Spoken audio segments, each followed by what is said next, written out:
think about water 2 or 3 years ago, and that was kind of, then we had the drought, and we said, this is a really important topic, and it's a big picture topic. It's not just, sometimes we talk about pieces of water policy. Well, you think about that from the energy standpoint, we need to really understand where we are right now, what our baseline is in the state of Utah, and we're kind of dependent on, we have Rocky Mountain Power, we have Dominion Energy, we have some municipal power, we have all of our, fuel systems, et cetera, oil and natural gas, et cetera. But nobody can tell us, here's what your basic energy needs are in the state right now. Here's what it takes. Here's what you need to have.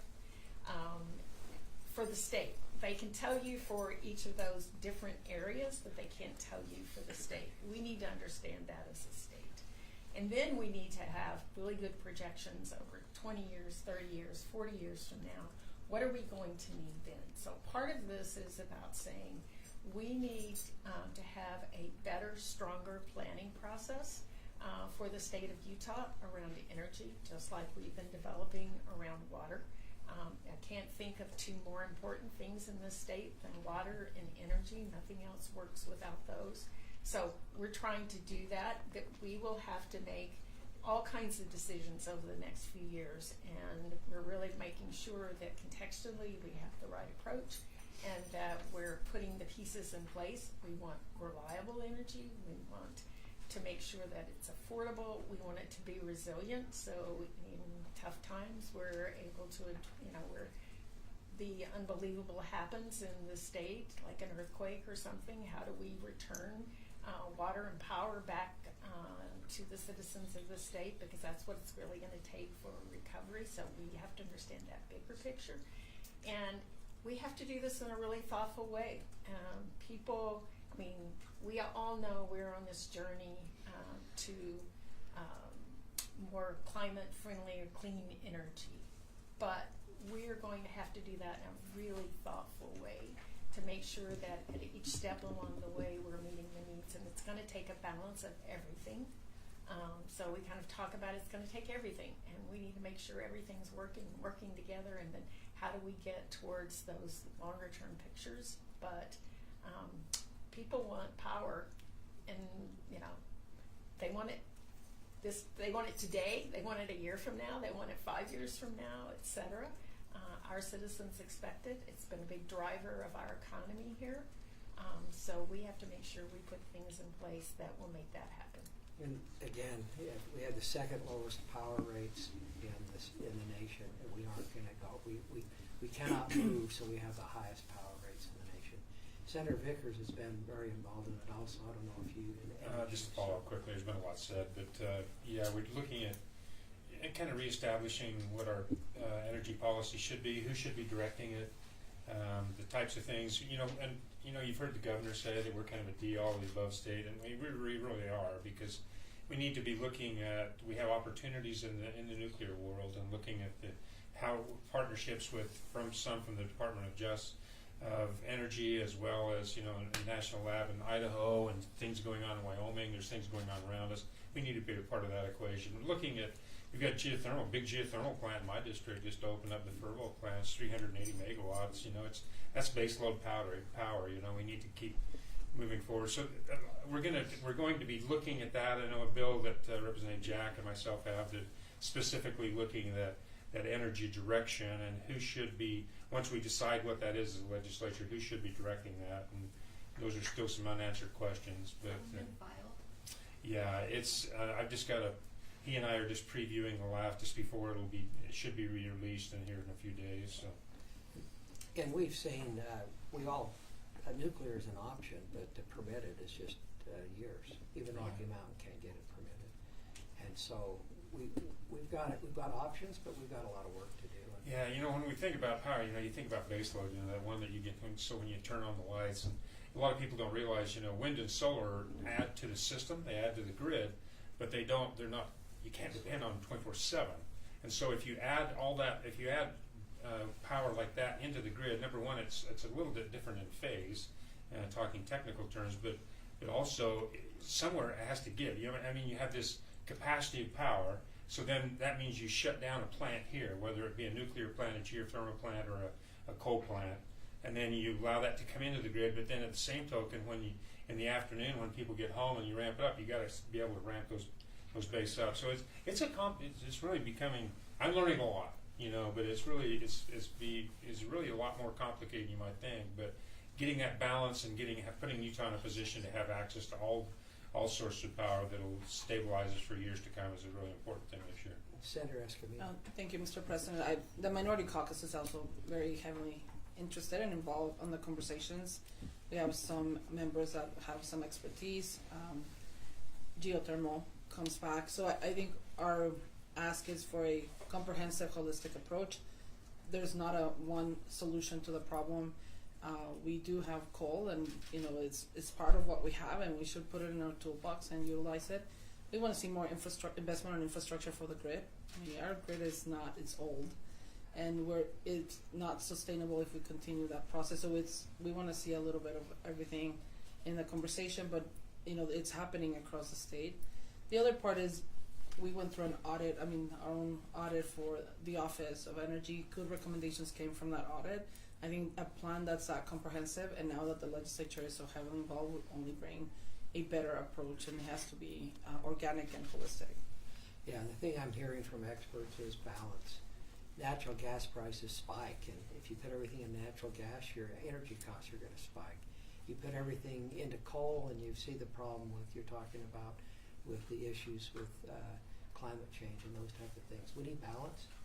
And we need a balanced grid, we need balanced resources, and we'll be looking to see what that balance looks like. But we're on it. We're going to maintain a great economy, and energy prices, they do drive our economy. We understand that, and we're concerned that we keep people, again, trying to be able to get to work and afford to go to work, afford to heat their homes, afford to turn on the lights. And it is what people rely on, and we're going to keep doing the best job we can in Utah.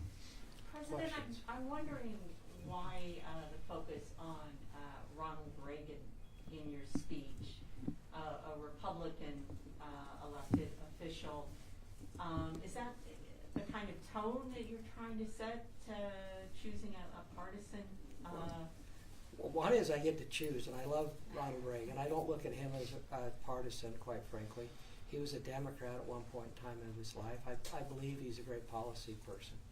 And I believe when anybody can stand at the Brandenburg Gate and say words like, take this wall down and people listen, we ought to be paying attention to what they did. I think I believe he was a collaborator. I believe he actually reached across every aisle he could, whether it be a political aisle or an issue with another country. I believe he brought people together, and he's a great hero of mine, and I get to choose, so that's the reason why. Okay. Nothing political about it. Was Lincoln a Republican or Democrat? I think he was Republican. Do we want to talk about that? No, he was a great person. And was Washington a Republican or Democrat? I don't know. Was Jefferson? Let's start. They're great people, and he was chosen because he's a great person. Okay. Senator Escamilla, what did you think of that as the leader of the minority party in the Senate? The president has been in this position now for a while, and in his theme every year he picks a former public servant or a current. So nothing new to us, and we just welcome the remarks on stability and working across the aisle, and that came pretty clear from the president and the majority leader. I hope it also came clear from my side. We are committed to a good working environment, and that's what I heard, and many other pieces on priorities, but overall we always it doesn't change anything for us.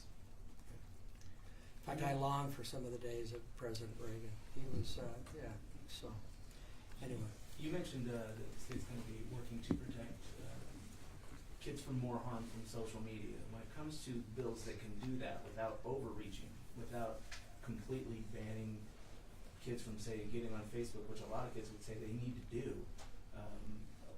how do you find the ability for kids to be able to use at least some social media but protect them from harm? So some of this points back to the federal government. Section 230 gave social media companies total indemnification. I think that's wrong. we need to work in Congress to try to repeal that or change it. But that's sometimes the challenge with some of our legislation, but we're not going to quit passing legislation. Senator McKell's been a leader, and others. We're going to try to keep working on it. I don't know if anybody has any other comments. Senator Cullum, where you've been involved? Yeah, I'll say, I mean, the bills that we passed last year had a delayed implementation for March 1 this year, specifically so that we can deal with the session this year and look at the implementation and work with some of the social media companies. Just the wheels of government have moved kind of slow this past year, but we have been working with them, and I expect to see a couple bills come out. In fact, I'm not sure if Representative Tusher's bill is numbered yet, but if not, we're taking a similar approach in putting some of the responsibility on social media companies to say, listen, you've got a tool here that can be very harmful, and by their own admission, even it's been harmful, particularly to youth and particularly to young women. And so, one, I personally would push back on whether kids actually need to use social media. Being the father of 6 kids and 5 young women, we don't have to drive until we're 16 to be able to figure it out. We don't have to drink alcohol to figure it out when you're 21 or anything. Nevertheless, I do recognize that a lot of people would push back and say that we do need social media. So we're recognizing that and saying, hey, you understand the potential harms that this can that this can cause, and so we're putting some of that responsibility back on you. And at least from the state level, we're saying there's potential liability if you don't do X, Y, and Z to ensure some safeguards around the use for minors, and also empowering parents and giving them some of the tools. And so I think some of the tools that we projected we would see in the bills last year are still hopefully going to be implemented and used in what we're seeing in this coming bill. But I think it's not going to be as directed or prescriptive. And so in that respect, it'll give them a little bit more latitude, and we're also hoping to navigate some of the constitutional issues by doing that as well. Social media is an amazing platform. They just need to be responsible for what they do. And I think that's one of the things that we've lacked in the past. So, anything else from anybody? I did More have questions? one more question. Is Senator Vickers, you focused your comments on the Senate floor on civility, and Escamilla, you talked about how already the session has been tiresome for you. So I wonder, isn't exercising civility going to be a bit harder this session, especially when tackling tough issues like DEI and transgender facility restrictions? Are those the topics that you guys are worried about when it comes to civility, or what more can you say about that? I think it's all, and it's also, we're still carrying a lot of the post-pandemic work. I don't think people realize, but we're a part-time legislature. It's not longer part-time, and I think you interact a lot with all of us to know that that's not true. We still have our businesses or work on the side, and that takes a toll on humans, and we're all humans. So I think more than specific issues, which some of them you mentioned can be more painful or just a little bit more difficult for some of us, is the idea that we can well, and it's a presidential election year too, so that also elevates certain things. But I'm always, I said in my remarks that I've witnessed miracles in this chamber, and I won't lose hope. And I think to me that was important. I probably expressed more of a personal journey, but my work, for example, with Senator Vickers or the president and the rest of his team has always been on a positive process of policy. And that was important. I think this session, every session is difficult because you always have difficult issues. This session will be, like I said, on maybe issues that are more impactful to me personally, and why I wanted to make sure I was transparent on that. But it's always a difficult job, and we're all humans, and I want to make sure that human connection to what we do is not left on the side, because we're dealing with potentially 1,500 pieces of legislation, and there's so much work, and a lot of people depend on what happens here and their livelihood, their lives. But we're also all trying our best, and we represent the state of Utah, and we are a very effective state. And as members of the minority party, we feel that we have opportunities to bring our issues and our concerns in a respectful process, and we will continue to drive towards that. Can you say who reminded you of the power of process during Yes, your that was comments? Senator Kurt Rappel when I talked to him. Yeah. Go ahead. Yeah, you know, and I had a couple of meetings throughout the interim with majority leaders from across the country, and as we talked about, we were talking about the difficulties within the caucuses, within legislative bodies, and the most, and it's becoming, even across the country, and in legislative bodies across the country, it's becoming more and more common to see the decorum break down. And so to see an individual attack an individual, instead of being opposed to the legislation, they're attacking individuals. So I think that's really important that we keep that in focus, that it's our responsibility. We talk about this all the time as legislators, that it's okay to disagree with the policy, but it's not okay to disagree with the person, you know, be disrespectful to the person. And so I think that as we handle sensitive subjects, it's just important that we keep that in mind, and to make sure that I don't know if this session is going to be any worse than any others. You know, it's always there, always potential is there, and I think that as individual legislators, though, I think that it was important that Senator Escamilla and I talk about the fact that we need to keep those thoughts in mind, and make sure that we have the respect for each other and the colleagues, and for the most part, I think that happens. You know, and you know, I was talking on the floor. Luz and I actually do. We talk quite a bit, and we recognize that, number one, we come from completely different backgrounds personally, and we represent completely different areas, you know, and so we get to compare notes kind of in a way that most people don't, because, you know, I get to talk about prairie dogs, you know, different things, different challenges, you know, and chip sealing roads, and, you know, she has her own challenges in her district, so it's kind of fun that way to get to know each other's backgrounds, and it helps you have a different perspective when you listen to that, and so I think that's an important thing. I know in recent sessions you tried to tackle some of the more controversial issues quickly. Is that the plan this session with the DEI, with the transgender restroom bills? I think the DEI is coming out of the House. I think they probably read it. I think they read it in today, so I think that bill came out last week. Thanks for a committee tomorrow. I think we'll hear it as it comes, but hopefully we won't spend the entire session on it. I think there's other issues. And I think there'll be a group of bills that will move in the beginning of the session. The majority of the bills will wait till the end, but hopefully we'll get a few of the tougher issues over early. So yes, we're trying to. Okay. We'll see which ones make it. But besides those two issues, DEI and the transgender issues, are there other tougher issues you want to tackle quickly? Want to see handled quickly? No, I think there's some administrative, some other issues, maybe some dates on different bills or things we're trying to do, but I think most of it will just go through the regular process. Most of the early bills will be bills that came out of interim committees. Let us know which ones are controversial. We'll tell you how they're moving. Yeah. Okay? Well, you generally decide that as you're discussing. Yeah. We'll see what happens this year. But I haven't gotten the data recently, but I know that we've got, at least the last data I had at the beginning of the month, a record number of bill files opened. I can't imagine we can do more than we did last year. It was a record session, so we'll see what happens. But Read a lot of bills in the day. so I think, again, you see the tip of the iceberg. I said something at the beginning of my remarks. It doesn't get a lot of press, but I hope it does and should. And that is that we have amazing staff up here.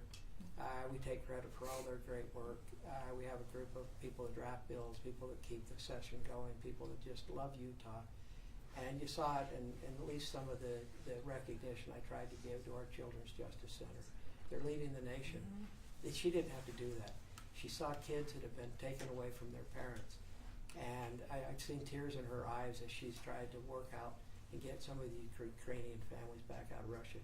We have the best staff, the best departments in Utah of anywhere on the planet. And I just have to say thank you to our staff and what they do for us here.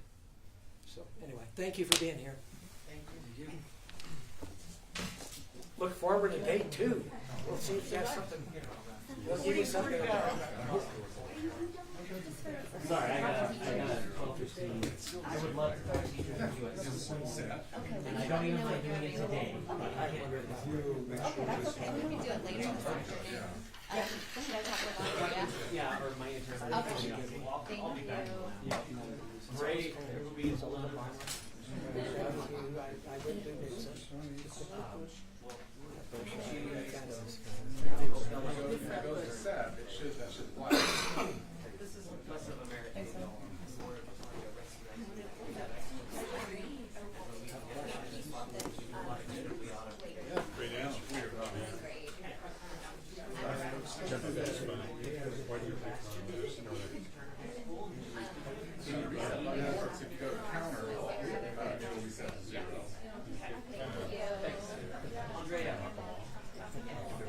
Where do you want me? So if I can do that, it's gonna be set.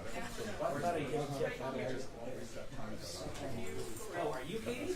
Oh, then sure. Because so if I come to the time code, we'll sit stuff in the Hey, links. great to see you, man. It's been a while. Whatever time you want. Good to have you here. I know. But again? I do that. I do it right. I'm just like, why something's wrong.